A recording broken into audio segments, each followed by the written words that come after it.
a weekly show was a blessing, but it's getting exhausting, I can't keep up with any of my hobbies or pastimes. Ain't no rest for the wicked.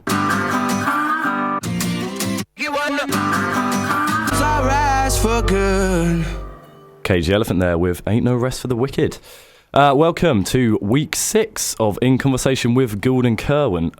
Sadly, the Rawathon was cancelled, so we are in the safety of the studio, but don't let that deter you from donating. You can do that on the Raw website or check out the Raw Warwick Facebook page. Please give kindly to Mine Charity, very good cause. So here we are, back again. Michael is back as well. Hello, guys. It's starting to feel like he's maybe overstaying his welcome. Yeah, this is third time here. Like, I felt the first one was kind of like a fun fling, like a one-night stand, but now it's getting awkward. It's like we've been trying to tell him to leave, but he hasn't even changed his clothes from the first time. He's just still there. It's getting quite awkward. Yeah, it's getting really awkward, actually, Andrew. We'll put for it. It's really funny, guys, yeah. Yeah. There you go. So, will we introduce Michael then? What we talking about in terms of memes? Oh, no, Michael, because we've always introduced Michael as this kind of meme king, but I feel that wasn't really clear enough. I'd like, and Michael being so versed in the prose of memes, I think, do you want to run down like the origins of memes and just let the listeners understand what it means to be a memer? This comes at a very, pertinent time in my life, because I've recently announced on the 29th of January that I've retired from memes. It was a big shock for everyone. Yeah, so it's been a difficult retirement. I've sort of come out of retirement in some sort of tangential groups. Memes are... The term meme derives from Richard Dawkins' memetics, which is his theory that an idea is like a little block of information in your head that can like spread virally, and that's how like what religion is to him.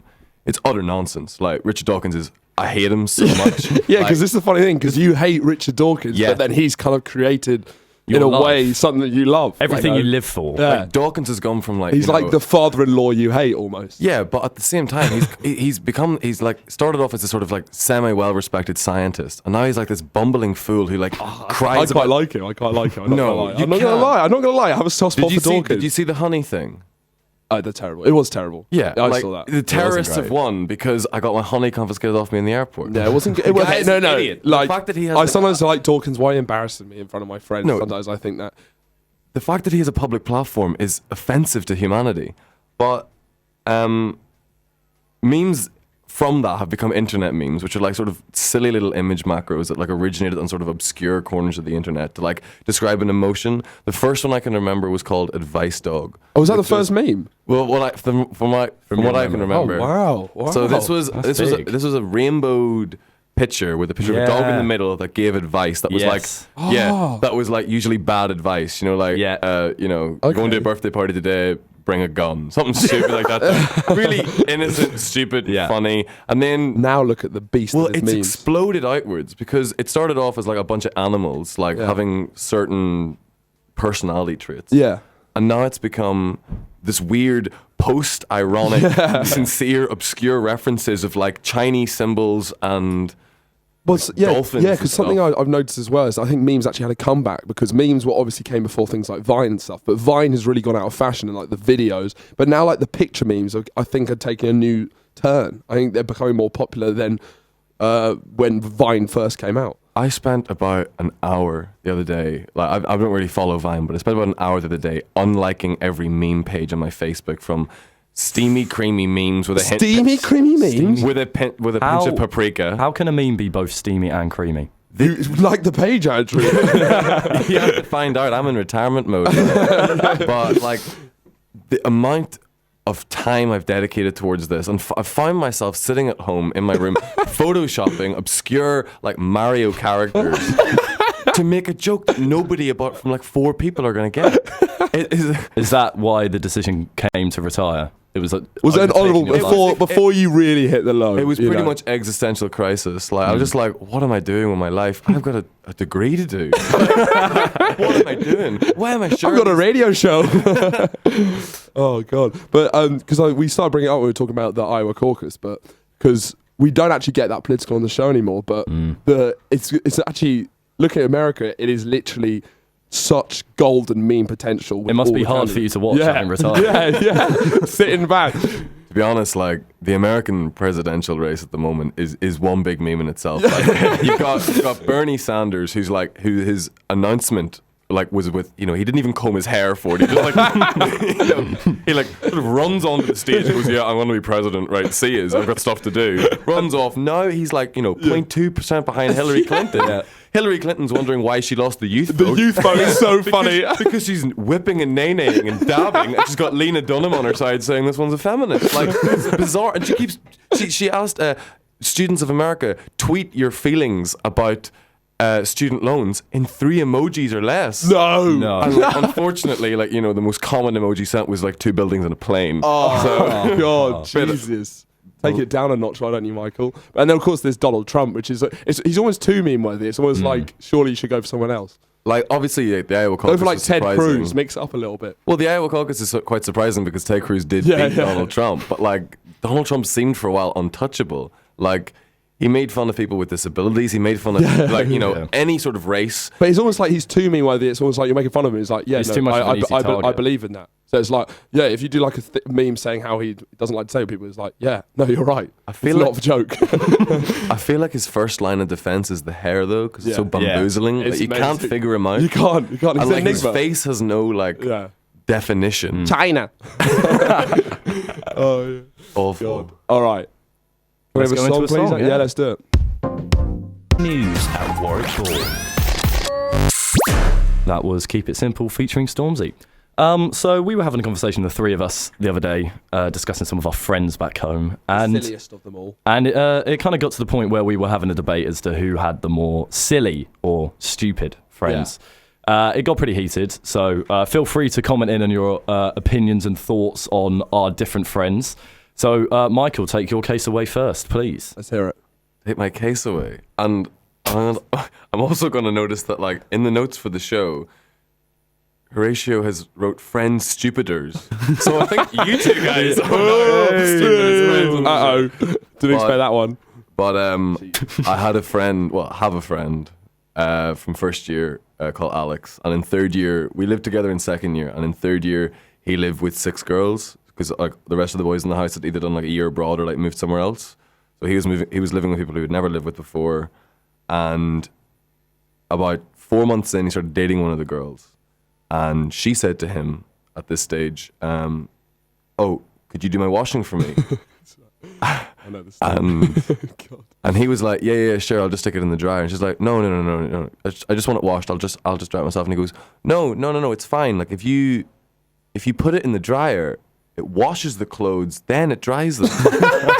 And she was like, no, it doesn't. It turns out for the last 4 months, Alex had been drying his clothes. Alex is a rower, so he was coming back with his sweaty, disgusting gear Jesus Christ. every day and drying it. That's awful. But to do that once is forgivable. To do that twice is even forgivable. But for 4 months, he was complaining to the rest of the girls in the house. He was going here, I'm getting green splodges burnt into my clothes because he was putting the little washing up liquid or whatever in. Yeah, the detergent. He was putting that in. It was getting fused into his clothes. And he was asking the girls, "Is this happening to you?" And they were like, no. And he's like, oh, did he have splodges? Must be me. Didn't realise. Jesus, what does he have? Anything to say for himself? Any defence?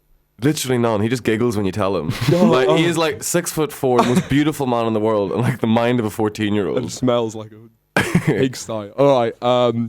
Let's take it away. Let's talk about, okay, no names mentioned, but we had this one kid in our history set way back, the GCSE year. GCSE. He was an incredible mind. He really was. He'd read slaves as Slavs, criminals as criminals. Whenever he read it out, it was hysterical. But one question he raised was one of the greatest questions I think ever. It still confuses me to this day. We were discussing the bread riots of 17 something, I don't know. But there was these bread riots happening in about the 1700s. And then he raises this question. He puts his hand up and he goes, but why didn't they just shut the gates? And then we thought about it for a second, and I was like, he was asking, why didn't they try and combat the revolution by shutting the gates? To London. The gates to London. He didn't even specify London. He just said the gates. Our teacher asked, he said, what gates? And he went, the gates to London. as if just the revolution was just outside of it, and what they'd done is they'd left the door open. Just shut the gate. Just shut the gates, guys. There was a beautiful moment that is sort of similar to that in like physics class with this fella Cathal McGrath back home. He's didn't really pay attention in class. Actually, quite a smart fella. Like when it came to like grades and stuff, but like what the things he came out with are amazing. But my favorite quote that he ever came out with is he just put his hand up, which is like he never did in class. Put his hand up and was like, "Yes, Cal, sir, do you need a high-speed internet for protons?" Everybody lost it. Like, what does that mean? What does that mean? Even the teacher, who is like the most stone-faced, like, straight-laced guy, couldn't hold it in. Oh, God. Amazing. Speaking of intelligent guys, Well, let's come out talk with- about one of our. We'll say before, this is literally one of our best friends. He's the funniest guy I've ever met. I'll say this: the funniest person ever. Doesn't mean to be funny, but he just. It's magic. Sheer. He's doing gold imperial dust. maths. And Maths at Imperial. So, yeah, sorry, yeah, he's maths at Imperial. So he's very clever, but then he's also the stupidest person who's ever lived. Arguably, And it's fantastic. It is. We have so many stories. Do you want to? Yeah. So take it maths in away. the imperial system, not the metric system. We're not going to mention names, but it's fine. Right. Okay. So we were in Zante, lads' holiday, no big deal. Sitting, having lunch, and we each had a can of Coke. Kind of pop. A fizzy pop. And Or something with the fountains. we're all sitting around having a nice chat. And our friend looks at it, picks up the can and goes, "That's weird." The crowd goes silent in anticipation for what's about to come out. We know always when know something when magical. something's weird to Cowley. It's definitely not weird. It's just really stupid. And he picks it up and he goes, "Why is Coca-Cola advertising Coke on the side of their cans?" He's 18 years old and he thinks Coke and Coca-Cola are different companies. 18 years on this He planet. saw Coke on the side. He just thought, it's such a weird ploy. They're obviously rivals. He's right. And this was in the same holiday. And he's also very prone to slips of the tongue. It might be the same day even. I'm not even sure. Potentially. So we've had classics like Siley Myrus came out a few times. So just a few low-key, hilarious things. And we were standing on the balcony and a plane goes over. And we all rush out in excitement. Our friend comes out, points at it and goes, "Hey, look, guys, a sea boat." And it wasn't even a seaplane. He thought it was a seaplane and then points at it and says, just sea boat. Sea boat. So wrong, so beautifully wrong. And on that same holiday, I think the three of them were around in a 2-day period. We're sitting at a bar and he's thinking, and I see him thinking, I know something special coming. I clock it. So I make sure everyone's relaxed. They're not going to jump on him too early. He's staring at WC above a toilet and he goes, WC. I'm like, "What, Cowley?" And he goes, "What does that stand for?" But he answers it. Don't worry, we let him answer. And he goes, because he fulfills it and he's happy with his answer. Someone nearly answered. We had to stop. we had to stop. Let And the he goes, magic come out. "Wheelchair." Yeah.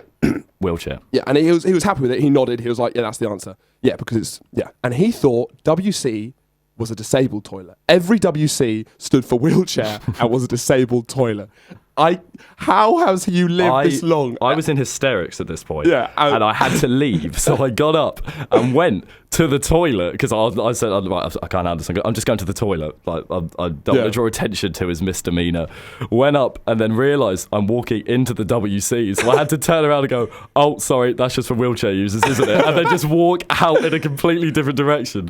And along with the Coke and Coca-Cola thing, 'cause the main thing is when he says these things, it's like, how have you lived your life up till now with this logic? Yeah. He's sitting with our good friend Milo, about to do this speech, and he leans over with a little smile and goes, "Oi, Milo, do you know it'd be really funny if we did this speech slightly sober?"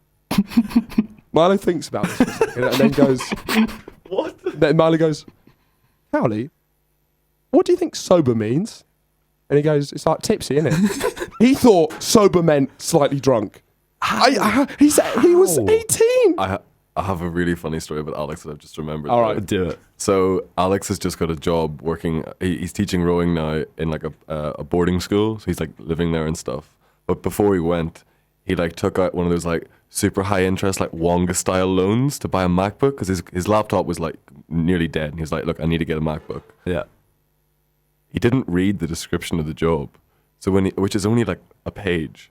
So when he arrived, they had a brand new shiny MacBook sitting there for him, and he used to pay back this like 300% APR. Oh god! Oh jeez! We can just imagine him like, we can't even switch tabs anymore. I think this leads us on to the crown jewel. So often we discuss what's the funniest moment that ever happened, and Andrew categorically says this is the funniest moment that's ever happened to you ever, and it involves our friend Cowley, who we just discussed. I'm very privileged and very grateful to Cowley for giving me it's hysterical. The funniest moment of my life. Yeah. As in, I've never laughed more, and it was one of those moments where it's funnier because I physically couldn't laugh because of the situation. Okay. So, here is the story. Horatio, Milo, and the aforementioned Cowley are doing a play, or it's more a kind of, it's a series of sketches, isn't it? We've all written them ourselves, we've all come together. Yeah. So me and Andy, another one of our friends, thought we'd go along and support them and watch the opening night of it. Now, it was weird enough that Cowley was in this, because he's not... He doesn't act. And when he does, it's not great. And he's never done it since, just so you He's never really had any kind of creative interest. Yeah, but hats off to him. He's given it a go. He has given it a go. We respect He it. wasn't in our group, by the way. He got put in a group with a girl. And then he could have changed. Yeah, he could have changed, but he decided not to. He was with a girl 2 years below him who didn't know. So, we watch first Milo, Horatio, and our another friend Joss do their sketch. It's very good. Applause, laughter, the works. And now it's time for Cowley's go. So obviously me and Andy are already very, very excited about what's to come. Never seen Cowley act? Never seen Cowley act. Never seen Cowley act. But my God. So the sketch starts, and the essential concept is that it's just Cowley and this one other girl. And it's a role reversal, so gender role reversal, in that the girl is getting angry at Cowley for doing all these things. And it's actually quite a sexist It's really, thing. looking back on it, it's really Cowley sexist. is a stay-at-home husband, and we're supposed to laugh at that. Yeah, it's like, isn't it silly, a man doing women's jobs? So the like woman's cleaning. come out to work and has just come back. Yeah. And she's nagging Cowley and all this stuff. And Cowley's nagging her for not doing all these things, leaving messes around the house. She's like got a beer, leaning back, being like a lad. A typical kind of, sexist banter. So basically, the scene is going all right. All right. Cowley's it's gone better in dress, I'll tell you. Cowley's looking a bit shaky. But there was a horrendous moment halfway through where this wasn't funny. He just forgot his lines. I was just standing mid-stage, and there was just silence for about 20 seconds, I reckon. Jesus. And everyone was just like, please remember. And he managed to get it. So we're back on track. You can see this out. Yeah, so it wasn't going well. But he managed to make it through, and he was going up. And you could tell the scene was leading to some sort of punchline, some big exit to leave us laughing. Because there'd been a few chuckles, but we knew there was something to come. There was a sense of anticipation brewing around the crowd. So we were getting closer and closer to that moment. Now, as we've told in the stories before, Cowley has a tendency of, let's say, misplacing words and misplacing letters within those words. So, the scene is building up. We can tell it's near the end. Now, the essential joke at the end of it is that it's all been building up to the fact that Cowley, being the kind of woman in this scenario... wrong one. The woman, being the man in this scenario, has left the toilet seat up. Isn't that funny? Because she's a woman and that's what men do. Ha, ha, ha. So Cowley's last line for the whole scene is, I knew you've done this. You always do it. You've left the toilet seat up again. Cue massive laughter. I'll just praise it, but we've watched this in dress. Every time that's the joke, that's where the laugh comes in. That's the big laugh. Yeah, so here we go. Cowley's, we can see what it's going up to. There's a sense of excitement in Cowley's eyes. He knows this is his time to shine. His theatre career is going to be kicking off. The audience goes quiet in anticipation. Cowley steps centre stage, the spotlight on him, darkness in the stage. And he just says, I knew you've done it. You always do it. You always leave the toilet seat up. No one laughs at all. There's a spotlight on Cowley. He pauses for about a second. His face goes from delight about his last line that he's about to deliver to sheer dread. And you just see his face change to that dread for about a second, and the stage goes black. And that's it. And then I have never laughed more in my life. For about 10 seconds, me and Andy were in silence, staring at the stage, not knowing how to react to what we've just seen. And then eventually this really serious monologue is next. Oh, what did the note? Because there was the mother said something. No, there's a really serious monologue next, and he was sitting right at the front of the stage, and me and Andy were sitting in the second row on the side, And as this monologue It's like began, about death and suicide. yeah, as this monologue began, we just lost it. And I was on the floor crying with laughter. I look over, Andy's face is a stream of tears and he's stuffing his tie into his mouth to stop laughing. And in front of us is Milo's mum. And we just felt awful and we couldn't stop laughing the whole show. Because what triggered it was you were silent and then someone said, did he just say Yes, yeah. yes, that was it. That was the big thing. The lights went up and it was just someone in the crowd. Did he just say tea? Let's see. Oh, Gone. Completely amazing. gone. One of the best moments of my life. All right, let's...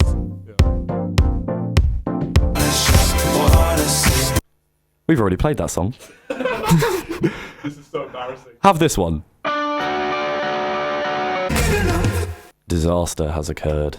Fiona is not here. It's all going wrong after Andrew's mishap with the music. It's fair enough. Fair not to show up to the shambles of a radio I show. wouldn't come. I definitely wouldn't come. So I think we're just going to read out the trending topics on Facebook. Nobel Peace Prize. Donald Trump among those Live from your student radio station. It's funny because my God. in the middle, This is a nightmare. in the song, And we all go, don't say it, Michael. in the song, you said cue me, and I went okay. I then went like put my finger up to I thought wait. that was the no, cue. no. Let's try that again. No, don't speak, Michael. Michael, don't speak. Michael, step Live away from the your microphone. Stop. student radio Michael, station. This Michael, calm down. is Raw News Update. This is going awful. Donald Trump among those nominated for Nobel Peace Prize, report says. Oh my Robot God. Wars. Dara O'Brien and Angela Sclannon announced as hosts of show's upcoming season. Squirrels. Video resurfaces of movie-themed obstacle course for animals created by a British man. Amir Khan and Saul Alvarez, boxers set to fight for the WBC middleweight title on May the 7th in Las Vegas. 50 Shades of Grey. King Bassinger to appear in the film sequel, 50 Shades Darker. Kate Winslet. Actress says she thinks Leonardo DiCaprio's Titanic character could have survived.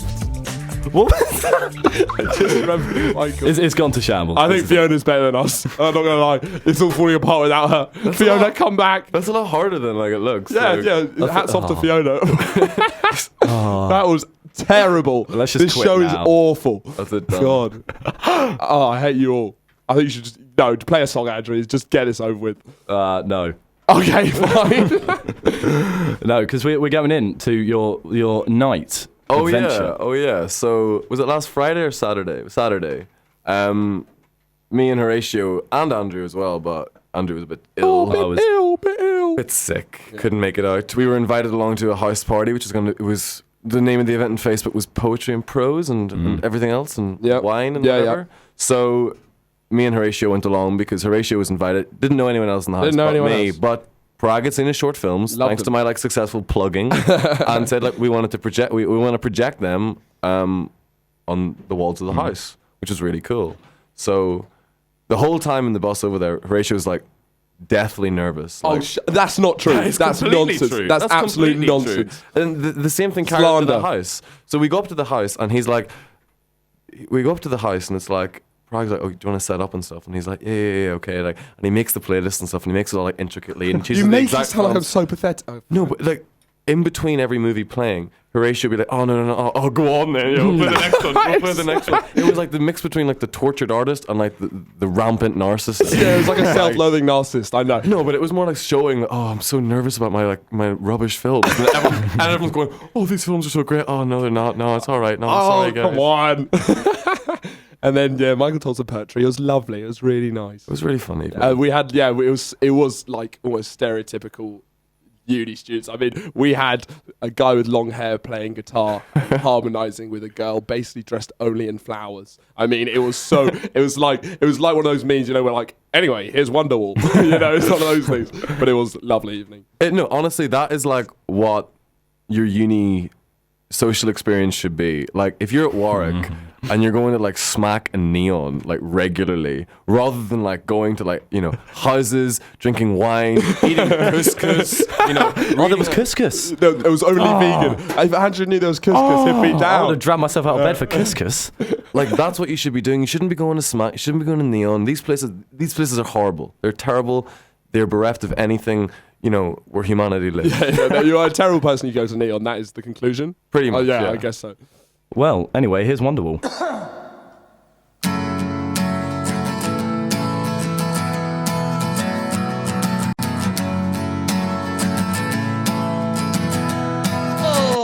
righty then. So I've come under a lot of fire already for my comments against Neon and Smack, and I just want to say that all nights out at Warwick are amazing, especially Switch. I'm looking for Switch tickets. All right, Jesus. Right. Message me. You just can't switch. We've got a couple of tickets. messages in with people saying their friends being stupid. So we've got James saying, one time I was with one of my friends on the London Underground and she just turned to me and went, "Why is it called the Underground?" I just burst out laughing and I couldn't stop as she just kept asking me what was so funny. Now, part of me thinks that your delivery of what he said made it unfunny. Yeah. But part of me also thinks that the story itself is also inherently Oh unfunny. no, Yeah. I think the delivery was from the story, you know. I Fair, had fair. that I moment. think Andrew did his best. Yeah. James, you should feel bad. Yeah. Leave the comedy to us. Yeah, okay. I've got another terrible one from an unknown number. This keeps on happening to me. So they've got my number, so they obviously know me. I think this is a terrible joke. No, it is. I saw some idiot at the gym put a bottle of water in the hole on the machine where the Pringles go. Hey guys, no, hold on. Let me explain it to the fans. So basically, I'll explain it. So when you're at the gym, you're trying to get fit, so you drink like water. But this crazy cat, he's eating Pringles because he's overweight. That's not going to make him more fit. It's not. Doesn't make sense. That's mental. That I've actually seen that on Yik Yak. That's a That Oh. exact thing on Yik Yak. Who is this guy? Jesus. All right.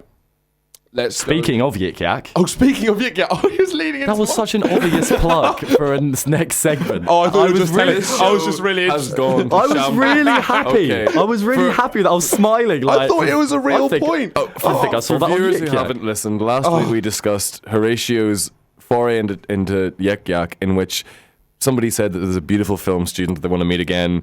Horatio said, "Is it me?" And the short answer is no. So what now happened on Yik Yak? Nice story, Michael. All right. Thanks for that recap. No, basically, me and my wonderful flatmate Matt were getting a bit drunk in Andrew's kitchen. Oops. Lads. I was were you there. Yeah, he was there. That was just our chosen place to bed up. And we oddsed him. He was really wavy to write Netflix and chill, ? Super horny on Yik Yak. Just as like a social experiment, because it's not like you don't have any profile. So obviously, it's inherent to Yik Yak. He does it. And within 5 minutes, I'd say about 10 people replied. Straight away, with about 10 seconds, someone said, "Meet me by the code in 5 minutes." And it's just, I see this quite a bit on Yik Yak, and it's such an interesting concept that someone says, "I'm down for coitus." Mm-hmm. Bazinga. Lovely. And you just take that leap of faith and think this person will be attractive Because enough. there's two types of people on there. There's the one that would initially post. Yeah. And there's the respondents. Yeah, it's true. Who are these people? Who's brave? Michael. Is that not how every conversation works? Like, you say something and someone responds. I'm obviously talking in terms of responding for, a bit of fun. Okay. Jesus. Can I- No, Yeah. I miss Okay, Fiona a lot. I miss Fiona all so right, much. All right, look, I don't want to get into the types of people who discuss these things. I'm just baffled by why someone would choose the cone as a meeting place. That's not the That's what I baffling said. point. I don't understand I why it's said so that yesterday. baffling. It's why they're ready to do it with a stranger. And what happens? The cone is very odd. For anyone that's not at Warwick or isn't aware of the Warwick campus, there is a very odd cone-like structure. Is it meant to be artistic? It's like a spinning cone. With lights that go on but the it's evening. spelled like a cone, which is like a Buddhist meditation. Okay. So it's really clever. It Thanks, doesn't- Warren. Thank you. No, it's just, and there's no way a really, really attractive person says, "You know what? I'm just going to throw it out there." Why not? Netflix show. I just don't think they do. I think you have to have you have to reek of desperation to do it. I'm saying it. Here we go. Well, Well, my belief is that this was a hoax. yeah. I've said it. Why would you meet by the cone? It's nowhere near Bush did any 9/11. accommodation. My friend Alex has just messaged in, and they've said that the cone has an inside segment. So potentially, No, is that true? That's it. I don't know. No, I don't believe know. him. I don't believe him. But That is What? Is that like a the Yik meeting Yak- place. the Yik You Yak go in sex there and point? it's just like a pyramid of Yeah. naked bodies and who've leather met on Yik Yak. and leather and studs. it's You know, amazing. sex stuff. You know, guys. Right, lads, boys, girls. Oh God, Jesus. No, I believe it was a hoax because they were thinking, yeah, let's get this Ooh, guy to the cone. Alex Rossetti just goes, it is true. I saw it open once. Okay, we got. Have we unearthed something? This will be our segment on the next show. Okay? Yeah, we'll do it. No, We'll do it. no, I've got it. Investigative Gould and journalism. Kern researches. The next show should be done from within the code. Can we do that? Can we do it? Perfect, Michael, can we do it? Can we do it, Michael? Yeah, good. All right, cool. just check it. Yeah, right, Michael, we'll meet you in the code Yeah. this time next week. Okay, Yeah, sorted. Yeah. yeah Is we'll Is this be in supposed to there. be funny? Yeah, this is meant to be hilarious. Oh, okay, Honestly, good one. Yeah. Honestly, ever. Hopefully it'll. Toss aside like a bat, change your mind. Baby, right on through. That was Vampire Weekend with Diane Young. Well, I think this last bit of the show, we've burned through all our material very quickly as it becomes such a shambles. So I've actually had to run through some of my notes for stand-up to try and find any You do bits. to talk stand-up? about. Oh, sorry, did I mention that? I do a bit of stand-up, if you guys are interested. How'd the last one go? Oh, it went all right. Yeah, It went all right. it was all right. It was all right. Brilliant. All right, no. Superb performance. I was thinking more. I've recently been thinking Arsenal drew again. Maybe scuffed up our chance of the title, and I've realised I hate football. I really hate it, but I'm obsessed with it, and I can't get enough of it. And a lot of football fans can't understand why people don't like football. I understand it completely. It's such a stupid game, and football talk is the worst. It is. Boys having football chat and getting really upset about things. It's the worst. I hate being involved in it. We were discussing this in my flat yesterday, and the amount of times the phrase, yeah, but where are you in the league? Yeah, it's just like what it's not a part of you. But the thing is, I still will get involved. So I'd never want to have a football chat in front of someone, and I don't want them to seem like that kind of person. But then I overhear a conversation saying that Dimitri Payet's had a better season than Mesut Ozil, and I'm like, mate, look at the assist chart, and and it would bug me for the rest of the day. It's just I have such a stupid relationship with the You're game. subconsciously pulled in to an argument that you don't want to be part of. And I'll be lying in bed like an idiot thinking, oh, that guy is such an idiot. I'm like, why do I care? And of course, Michael doesn't even like football. See, look, I tried to get into football when I was 12. I bought Match magazine. I collected the stickers. I treated it like Pokemon cards. It never stuck. I hate football. I hate discussions about football. The worst. Yeah, not for the same reasons as you. It just bores me to death. It doesn't like enrage me. I'm just like I just switch off completely. Switch. Yeah, there we go. Yeah, anyone need Switch tickets? But yeah, I've really nothing more to add on this. I just hate football. Because I kind of wish I was like you. I feel it's a gift not to be involved in this horrendous relationship with football. Because I don't think it brings me any happiness, but I can't not have it in my life. Yeah, it's because you support Arsenal, mate. See, just that kind of nonsense. It's The the worst. problem with Arsenal is they always try and walk it in. The IT crowd reference? No? Yeah, Oh, I mean, I did haven't watch seen the that IT crowd. episode. Do you I'm know not that sure. reference? No, I don't know the reference. This is actually a thing about Michael I want to Oh, bring yes, up. do it. This is the thing about Michael. It's awful. Michael has one of the weirdest habits. I don't know if you know. Michael might seem Frustrating. funny and interesting. He's an absolute psychopath. If that obsession with checkmate hasn't put you off enough, I spend a lot of time just me and Michael, and he will constantly do this thing where he'll make this ridiculous reference, stare at me, smile, It's awful. and expect me to laugh, or he'll do half a reference and expect me to finish it, and then I'll realise it was from like a rap battle 7 years ago that about 800 people have seen on YouTube. The worst one is when he doesn't smile at you. It's a lot more disconcerting when he just does a reference and he stares, and we just end up staring into each other's eyes. Such I vague just references. wish my friends were as cultured as No, me. it's That's true, and it. it does like from like a creme de la meme, like really like deep meme from like 10 years ago. It just fucking bring up. Oh, sorry for swearing. Apologies, guys. Oh, it's that's gone 3 in so a row. bad. I'm so sorry. Well, it is just about time to come so to the end of this show. If that's Oh what, God, this is terrible. if that's what we Worst can show call it. ever. All right. We've enjoyed it, but so I think there's been quite a lot of banter, a Yeah. lot of jokes. We got any final jokes, anyone? Why'd the witch not wear a bowler hat? There was no point. there's one for the road.